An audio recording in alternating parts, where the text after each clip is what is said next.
So today मैं आपको 3 curve और समझाने जा रहा हूं। अभी तक हमने ओसी कर्व के बारे में समझा, प्रोड्यूसर रिस्क, कंज्यूमर रिस्क, ये सब हम लोगों ने पढ़ा। अब 3 और कर्व के बारे में मैं आपको पढ़ाने जा रहा हूं। उसमें से पहला है एएसएन यानी एवरेज सैंपल नंबर, जिसे हम बोलते हैं एएसएन कर्व। सी बेटा, ASN curve is nothing but your small N, और इसका अगर आप ग्राफ भी बनाओगे ना तो वो ऐसे बनेगा। देखो, यहां पे तुम तुम्हारा पी डैश बताओगे, यहां पे तुम तुम्हारा पीए बताओगे, और देखो एक बात हमेशा याद रखना कि कोई भी पी डैश हो, कोई भी पीए हो, हमेशा एन सेम रहता है। जो छोटा एन है, जो हमारे स्मॉल एन की वैल्यू है, that small N is always same. आपने कभी नहीं देखा होगा कि हमारा छोटा एन फ्लक्चुएट होता है, our small n always remains the same. So ASN curve is like this. It is parallel to your x-axis. ठीक है, ये x-axis है, ये y-axis है. ASN curve is always parallel to x-axis. So ये है हमारा पहला कर्व। फिर मैं बात करता हूं हमारे दूसरे कर्व की, जिसका नाम है एवरेज आउटगोइंग क्वालिटी। ठीक है, दैट इज AOQ। अभी जो AOQ कर्व होता है, पहले तो AOQ ढूंढना पड़ता है हमें, और AOQ मिलता है P डैश को PA से मल्टीप्लाई करने से। पहले हम P डैश और PA ढूंढेंगे, 4-5 वैल्यू ढूंढ लेंगे, और फिर हम लोग हमारा जो कर्व है वो बनाएंगे। अब ये जो AOQ कर्व है ना, वो आपको जरा ध्यान देना है। आपका जो AOQ कर्व है, it would be always like this.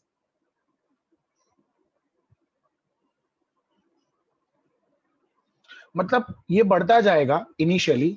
ठीक है, ये तुम्हारा AOQ है जो हमने ढूंढा, ये तुम्हारा P डैश इंटू PA है, मतलब हमारा AOQ, और ये तुम्हारा P डैश है। एक ऐसा पॉइंट आएगा जिसके बाद से जो तुम्हारा AOQ कर्व है वो गिरने लगेगा। तो ये जो पीक पॉइंट आपको नजर आ रहा है, this peak point is known as AOQL, એટલે एवरेज आउटगोइंग क्वालिटी लेवल, जिसे हम शॉर्ट में बोलते हैं AOQL। ठीक है, कभी कभी सम में ये भी पूछा होता है कि draw AOQ curve and also obtain AOQL। तो ये जो पीक पॉइंट है, जहां से तुम्हारा ये कर्व डिक्रीज होना शुरू होता है, उस हाईएस्ट पॉइंट को हम लोग बोलते हैं AOQL, average outgoing quality level. ठीक है, ये क्या होता है मैं आपको बेसिकली बता देता हूं। AOQ का मतलब ये होता है कि जब हम डिफेक्टिव आइटम्स है उसको रिमूव करके हम लोग क्या रखते हैं, नॉन डिफेक्टिव आइटम रखते हैं। तो ये जो प्रोसेस है, एक लॉट में से डिफेक्टिव आइटम्स को निकालकर नॉन डिफेक्टिव आइटम को रिप्लेस करने की, इस प्रोसेस को हम लोग बोलते हैं रेक्टिफिकेशन। ये रेक्टिफिकेशन करने के बाद हम लोग चेक करते हैं कि जैसे जैसे हमारा ये जो लॉट में से डिफेक्टिव निकाल के नॉन डिफेक्टिव हम डाल रहे हैं, तो जो हमारा AOQ है वो it goes like this, it goes on decreasing, नीचे की तरफ आता है। ठीक है, तो वो जो नीचे की तरफ से जब से आना शुरू होगा वो हमारे लिए पॉजिटिव साइन है। और तीसरा जो कर्व हमें पढ़ना है वो है एवरेज टोटल इंस्पेक्शन, जिसे हम बोलते हैं ATI कर्व।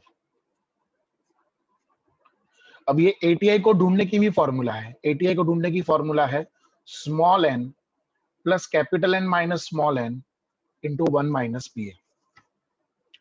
और जब ये ATI कर्व हम लोग बनाते हैं तो ये कुछ ऐसा दिखाई देता है। यहाँ पे तुम्हारा P डैश होगा, यहाँ पे तुम्हारी जो ATI की जो वैल्यूज है वो प्लॉट करेंगे हम लोग, और जो ATI कर्व है वो it will go like this, S, ऐसा S तरह का शेप बनेगा।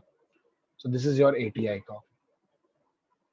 सो ATI मतलब एवरेज टोटल इंस्पेक्शन, मतलब ये वो यूनिट्स हैं या ये वो आइटम्स हैं जिसका हमें रिमूव कर नॉन डिफेक्टिव आइटम रिप्लेस करना, इसलिए इसको बोलते हैं average total inspection, that is ATI curve. So ये 3 कर्व हैं, ठीक है। जब भी एक बार याद रखना, अभी तक जो हमने पढ़ा था वो आधा चैप्टर था, ये जो पढ़ रहे हैं ये रेस्ट पार्ट है चैप्टर का। इसमें 3 कर्व है, आपको 3 ग्राफ बनाने को है, एक ASN कर्व बनाना आएगा, एक AOQ कर्व बनाना आएगा और एक ATI, ऐसे 3 अलग अलग कर्व आपको बनाने पड़ेंगे। इसमें भी या तो सम हाइपर ज्योमेट्री का होगा या तो पॉइजन का होगा।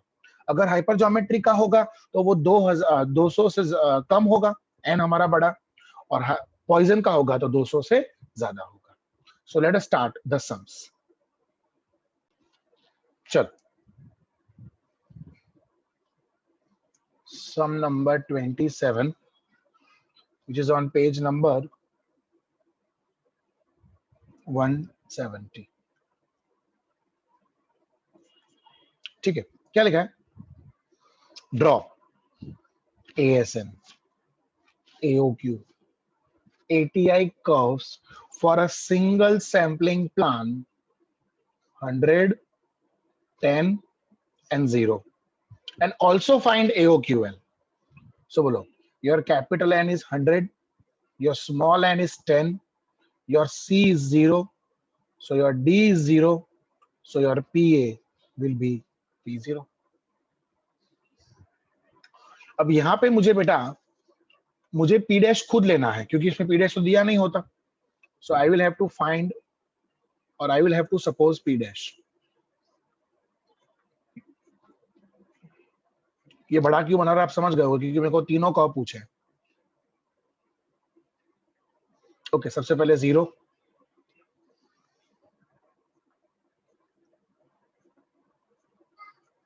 उसके बाद अच्छा n 100 है तो मैं 1 2 3 4 ले सकता हूं, सो 0.01, 0.02,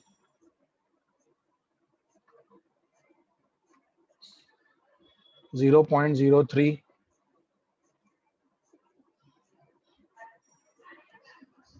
0.04,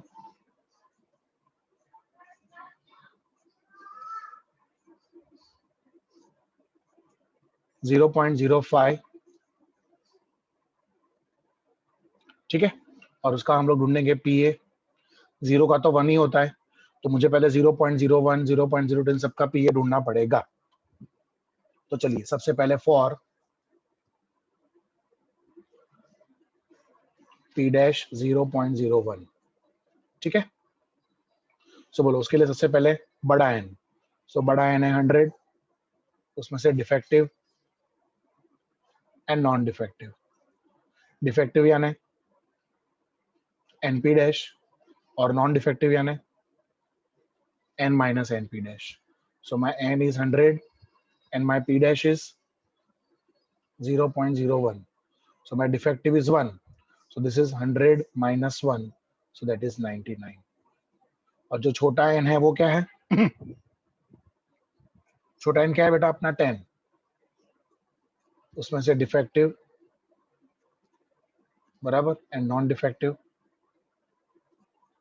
डिफेक्टिव यानी होगा हमारा D, दैट इज 0, तो नॉन डिफेक्टिव होगा मेरा n माइनस D यानी 10 minus 0, that is 10। And we all know the formula.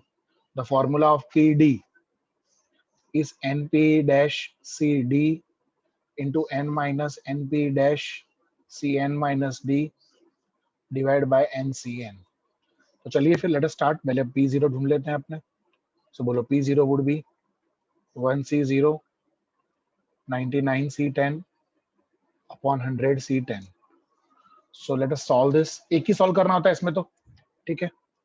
So my P0 is equals to बोलो 1C0 is 1, 99 factorial upon 99 minus 10 factorial into 10 factorial divided by 100 factorial upon 100 minus 10 factorial into 10 factorial. So that is going to give me 99 factorial upon बोलो 89 factorial into 10 factorial into ये reverse हो जाएगा 90 into 10 divided by 100. So 10 factorial cancel. So 99 upon 89, 90 को हम ले जाएंगे 89 तक और 100 को हम ले जाएंगे 99 तक. So 99, 89, 99, 89. So that is 0.90 if I'm not wrong. और अब बाकी के लिए हम लोग ओरली ढूंढेंगे. ओरली मतलब बिना ये सब किए हुए. So for P dash 0.02, my PA would be, है ना, ये मेरा जो PA 0 है वही मेरा PA हो गया. So 0.90 मल्टीप्लाई बाय जो कैंसिल किया था वो, એટલે 89 upon 99. So कितना आया बोलो?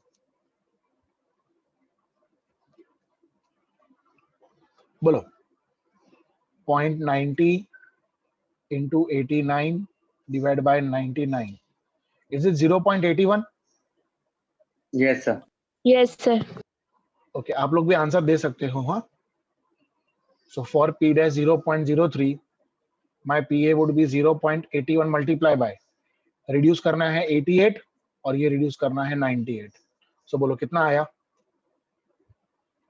0.73. 0.73. Very good. फिर 0.04,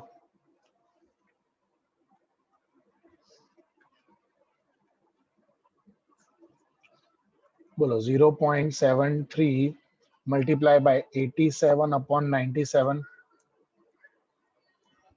0.65. 0.65. फिर 0.05 के लिए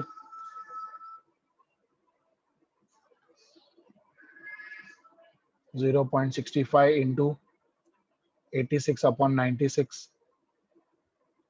0.58. 0.58. फिर for P dash 0.06.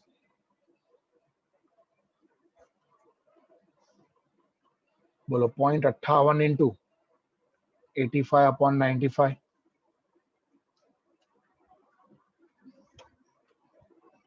0.52. करेक्ट. बस अपने 6 तक ही लिखा था ना, तो चलो फिर लिख लेते हैं वैल्यूज. 5 तक ही लिखा सर. चलो कोई बात नहीं. चाहिएगा, मैं बोलता हूँ ना आपको 6 चाहिएगा, मुझे सर लग रहा है. क्यों चाहिएगा मैं बताता हूँ आपको. तो बोलो पहला वाला 0.92 है.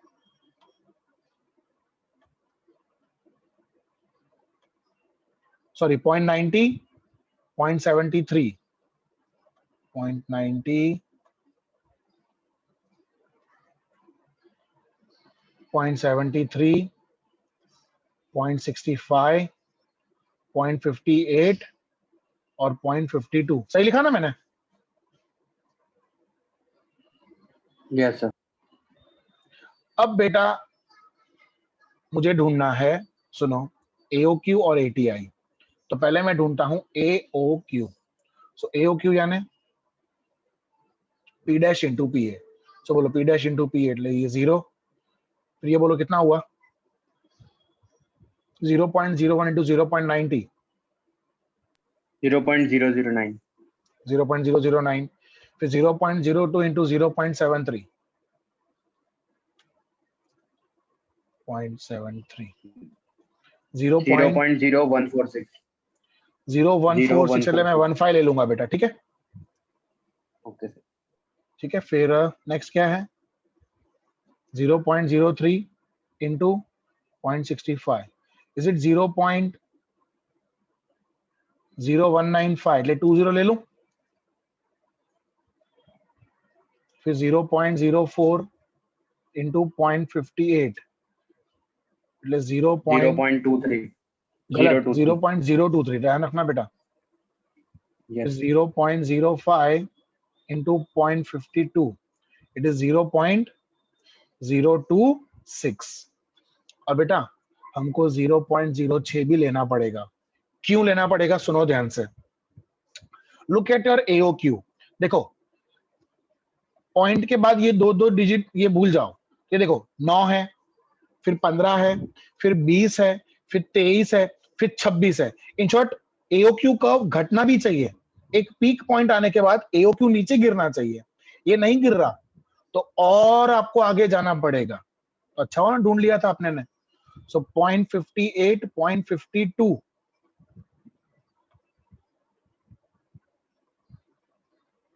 एक मिनट, ये लोचा मार दिया आपने भाई। 0.90 के बाद 0.73 नहीं है, 0.81 है बेटा, ये लोचे मार दिए अपने ने। एक मिनट, ये पूरा हटाना पड़ेगा यहाँ से, ये पूरा गलत हो गया बेटा। 0.90 के बाद 0.81 है,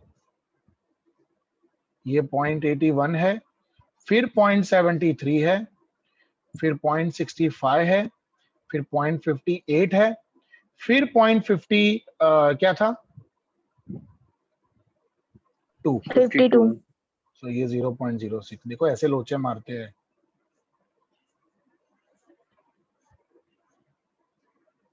अब होगा हमारा AOQ, that is P dash into PA. So 0.009, फिर ये बोलो 0.02 into 0.81, 0.16, 0.016, 16, फिर 0.03 into 0.73, 0.022 ना,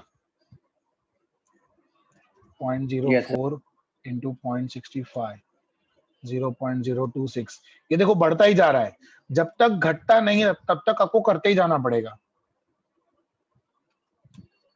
0.029,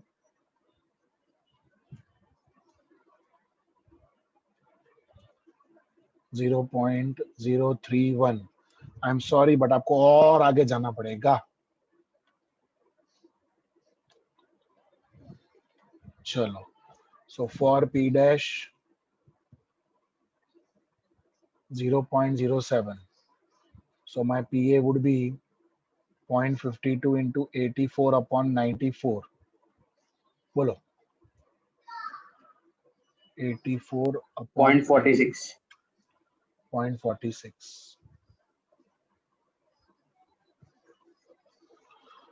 चलो अब ये भी रख के देखते हैं, 0.46 यहाँ पे,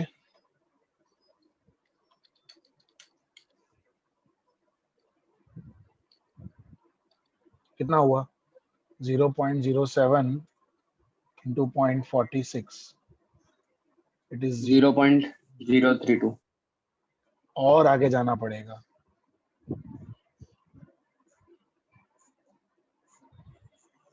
चलो 0.08, जब तक गिरता नहीं है तब तक आपको करते ही जाना पड़ेगा। बोलो 0.08,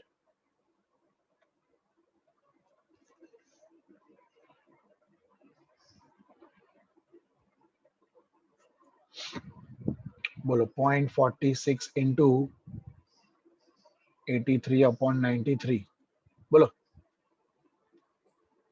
0.41, 0.41, करेक्ट।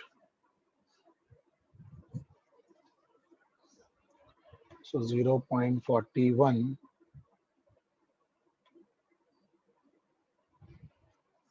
मल्टीप्लाई करो कितना होता है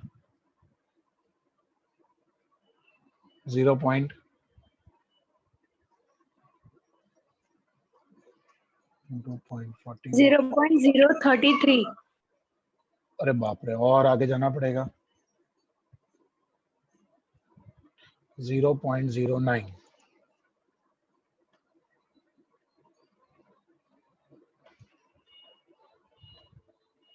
बोलो 0.09 के लिए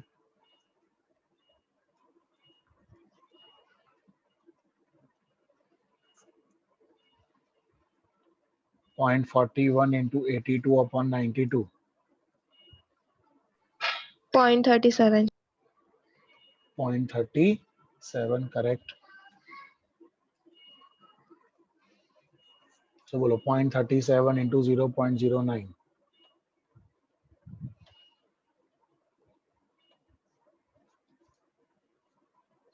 0.033, 0.033। बस अब आप यहाँ पे स्टॉप कर सकते हो, बिकॉज देखो अब 33 आया ना, मतलब 33 के बाद रिड्यूस होना शुरू हो जाएगा। सो 33 इज द पीक पॉइंट, ठीक है। अब आगे ना करो तो चलेगा, नो प्रॉब्लम, ऑलरेडी बहुत ज्यादा हो गया, क्योंकि अब एओक्यू के साथ साथ हमें एटीआई भी तो ढूंढना है हर एक का।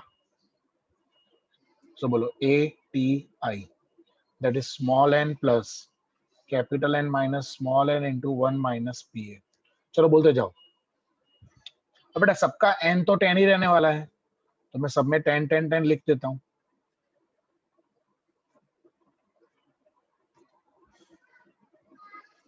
फिर प्लस प्लस, सब में प्लस होने ही वाला है। फिर बेटा बड़ा एन माइनस छोटा एन, तो बड़ा एन कितना है 100 माइनस 10, એટલે हर एक में 90 100 90 तो आने ही वाला है। सो 90 90 90,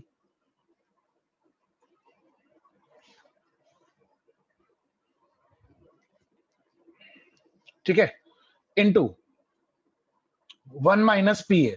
सो 1 माइनस पी ए मतलब ये, सो 1 माइनस 1 એટલે ये 0, फिर ये 1 माइनस 0.90 એટલે 0.10, 1 माइनस 0.81 એટલે 0.19, 1 माइनस 0.73 यानी 0.27, 0.35, 0.42, 0.48, 0.54, 0.59 and 0.63. So now you can tell me the values. I think first की 10 आएगी, फिर 90 into 0.10 એટલે 9 और ये 19, इन दोनों को मल्टीप्लाई करो और 10 प्लस करो, तो देखो 90 into 0.19 27.1 प्लस 10 એટલે 27.1, फिर 90 into 0.27 plus 10 34.3, yes Yes. फिर 90 into 0.35 plus 10 41.5, 90 into 0.42 plus 10 that is 47.8, 90 into 0.48 plus 10 that is 53.2, 90 into 0.54 plus 10 that is 58.6. ये बढ़ता ही जाएगा, ये कभी नहीं घटेगा. It would always be on the increasing side. Please remember this. It is 63.1, 90 into 0.63 plus 10. It is 66.7. तो sir So अपने ये इसके लिए अलग से टेबल बनाए, खाली 0.05 तक ले अगर इंक्रीजिंग ये होता तो नहीं, चलेगा? ऐसा नहीं कर सकते आप. जितने आपने एओक्यू के लिए पी डैश लिए उतने आपको एटीए के लिए लेने ही पड़ेंगे. You have no option. उसके लिए टेबल नहीं Okay. बनाना है अपने को. ओके बेटा, चलिए. सो सबसे पहले अब मैं बनाऊंगा एएसएन का. उसमें तो कुछ भी नहीं करना है एएसएन का में. अब वो स्क्रीनशॉट ले लिया ना टेबल का. चलो अब वन बाय वन हम लोग कर्व बनाएंगे. सबसे पहली बारी है एएसएन कर्व की. उसमें कुछ भी नहीं करना है. ये समझो आपका ये है 0 0. यहाँ पे तुम्हें तुम्हारा पी डैश दिखाना है 0.01, 0.02, 0.03, 0.04, 0.05, 0.06, 0.07. ठीक है. फिर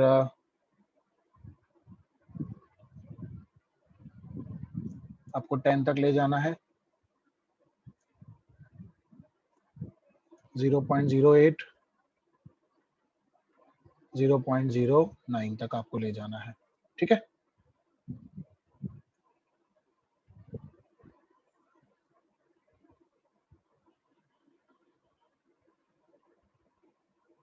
ओके. अब हम लोग लिखेंगे नाउ दिस बाजू. बेटा मुझे प्लॉट करना क्या है, मुझे एन प्लॉट करना है. तो मेरा एन 10 है, तो एन 10 है मतलब ये समझो ना, ये 2 4 6 8 10 12 और 14. इससे कुछ नहीं करना है. अब आपको सिर्फ 10 पर एक लाइन बनानी है. That's it. You just have to draw a line on 10. Okay 10 पे क्यों बनानी है बेटा? क्योंकि कोई भी p डैश हो, ये तुम्हारा सब p डैश है और ये तुम्हारे छोटा n है, सैंपल साइज।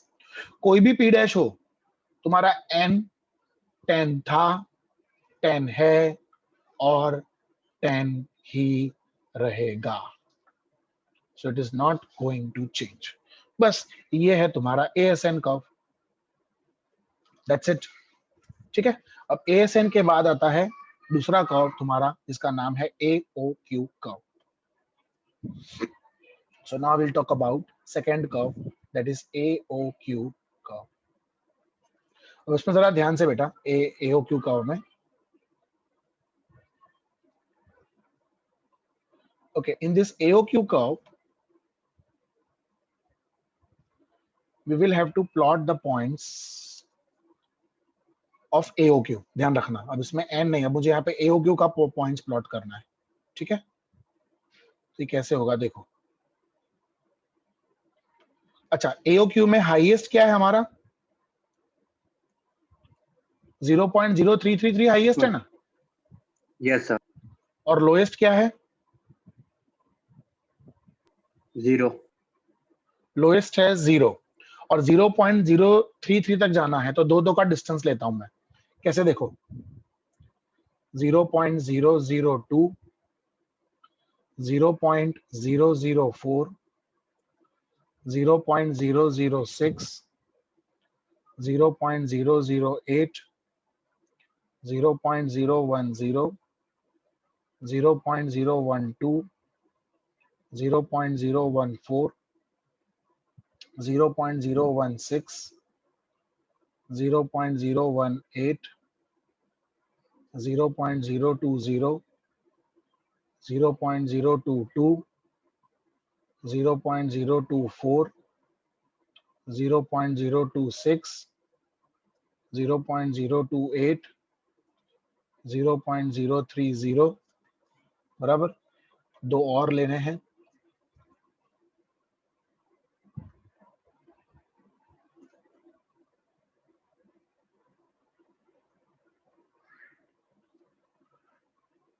सो 0.032 और 0.034। ठीक है, so I am doing my AOQ curve. चलिए फिर let us start. Please tell me the values for each of the P dash. बोलो पहले वाले के लिए। For 0.01, for 0. पहले 0 के लिए 0, राइट? फिर 0.01 के लिए, यस सर।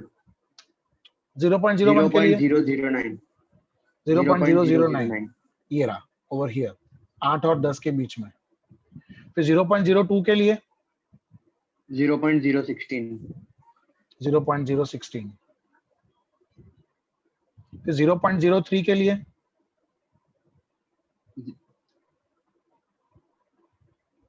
0.022, 0.022, फिर 4 के लिए 0.026, 0.026, 5 के लिए सॉरी 6 के लिए 0.029, 29 मतलब 28 और 30 के बीच में। फिर 0.06 के लिए 0.031, 31 એટલે इधर। 7 के लिए 0.032, 0.032, 7 के लिए। और उन दोनों के लिए 0.33 ना? Yes sir. So 0.33 and 0.33, and now you are going to join this.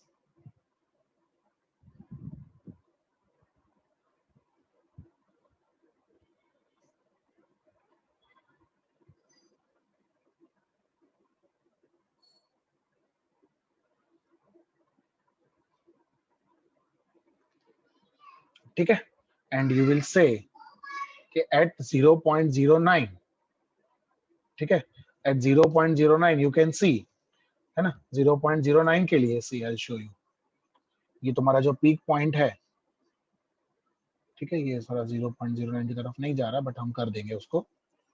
सो ये तुम्हारा 0.09 है, ठीक है। Let me do one thing, let me change 0.09 from here. ये ग्राफ में आपका एग्जैक्ट आएगा, मेरा थोड़ा सा 19-20 होगा। तो ये समझो यहाँ पे तुम्हारा 0.09 है। तो इसके लिए तुम्हारा जो AOQL है, सी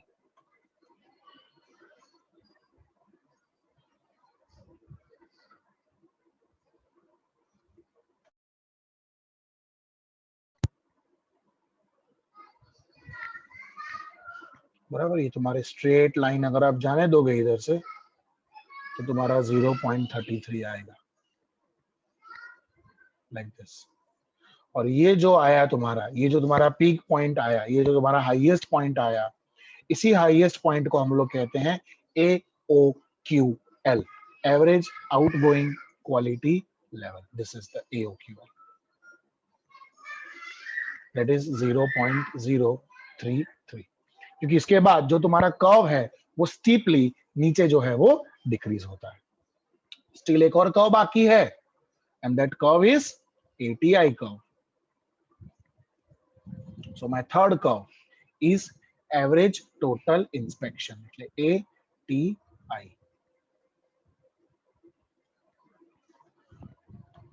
Now how this ATI curve would be, let us see.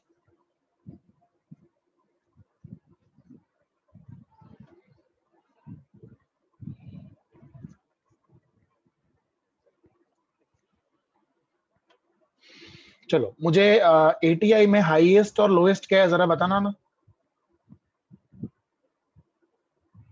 Anybody? ATI में हाईएस्ट लोएस्ट क्या है? लोएस्ट 10 है 66.7, लोएस्ट 10 है और हाईएस्ट 66.7। ओके,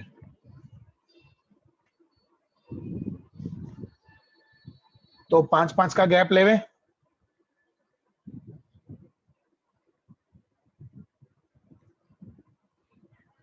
चलो 5-5 का गैप लेते हैं। सो 5, 10, 15, 20, 25, 30, 35, 40, 45, 50, 55, 60, 65, 70, ठीक है। सो अब ध्यान रखना, डिस्टेंस 5 का है और बीच में लाइंस 10 हैं, मतलब एक लाइन 0.5, एक लाइन 0.5, तो 2 लाइन 1 पॉइंट हुआ, यूं समझ के चलो। सो बोलो पहले 0 के लिए 10, ओके, 0 के लिए 10। सो 0 के लिए 10,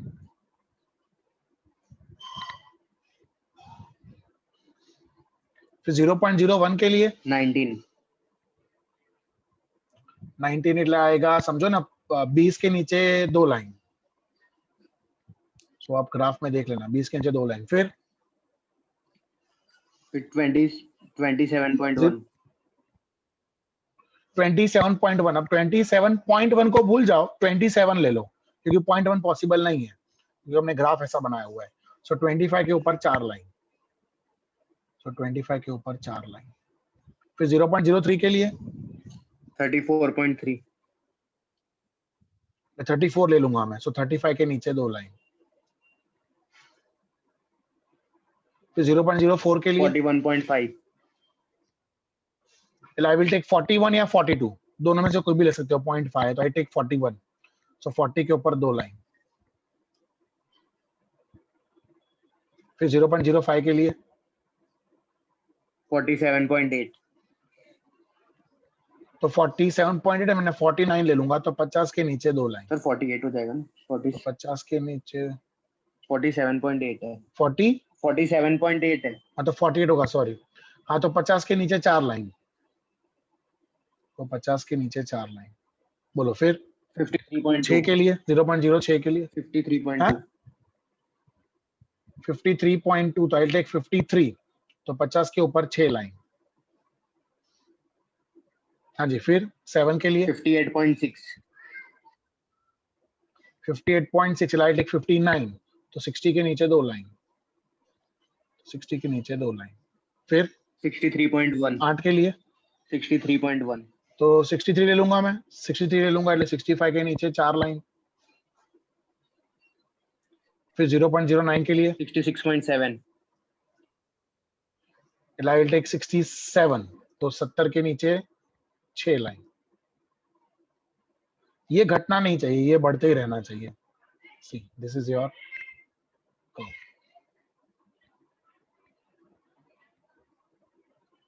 okay, so this is your ATI curve.